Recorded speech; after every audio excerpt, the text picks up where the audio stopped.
Now we will do the derivation of consumption function from saving function.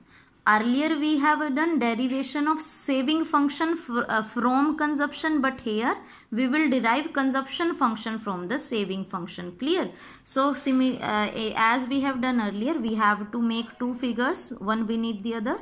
Clear? On the first figure we will show savings on the OY axis. Clear? And income on the OX axis. And in the second figure we'll show the consumption on OY axis and income on the OX axis. This is because from saving we have to draw the consumption curve. Clear? So when consumption is to be drawn, then consumption curve should be in beneath, and when saving curve is to be drawn, then saving curve should be in beneath. Clear?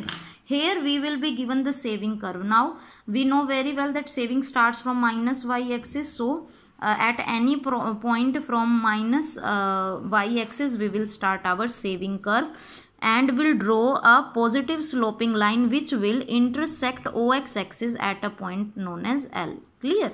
This is our saving line. Clear? Now from this curve we have to draw a consumption curve. Okay bache?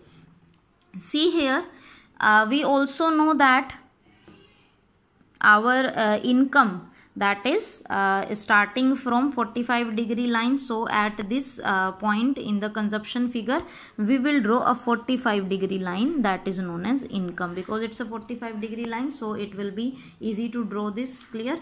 Now from this point where saving is equal to 0, here savings is equal to 0. So from this point where savings is equal to 0, we will draw a perpendicular on the OX axis in the beneath figure. Clear? So from this point L we will draw a hypothetical perpendicular, a hypothetical line which will be a perpendicular in our beneath the figure at point M.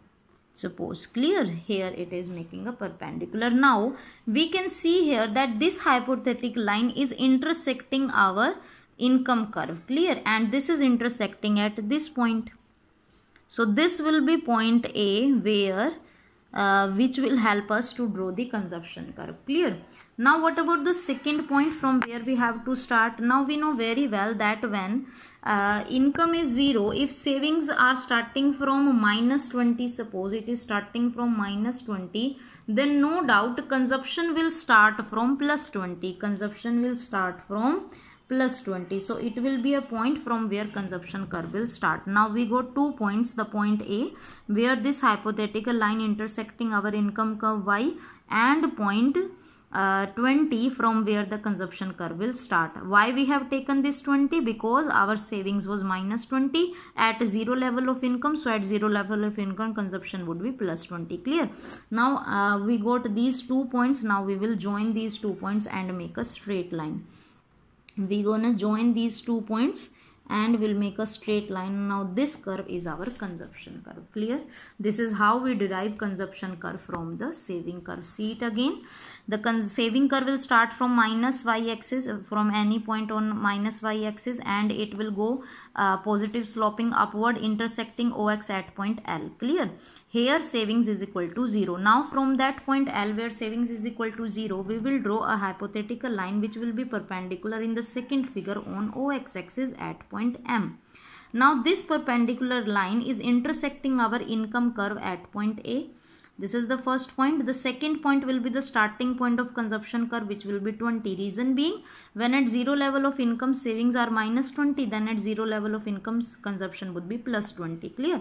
So this consumption curve starting point will be the second point, and we will join these 2 points and make a straight line curve which will be known as consumption curve. Clear bacha? This is the derivation of consumption function from saving function. Like we have written the observations or derivation steps for the derivation of saving curve from the consumption curve. Similarly here we are having the derivation steps. The first point is C function starts from plus 20 because S function starts from minus 20. It indicates that when y is equal to 0 and saving is minus 20, then C must be plus 20 because C is equal to y minus S. Clear? Consumption is equal to y minus saving. Clear? Second point is when C is equal to y, means it means when savings is equal to 0. When savings are 0, only then income would be equal to consumption. Clear? This is the point A in our diagram. And last point, C function is a linear function because C line is a straight line moving upward from left to right. Why it is a linear function? Because C line is a straight line showing that the slope of consumption function is constant. Clear? So these three are the points of observation or derivation.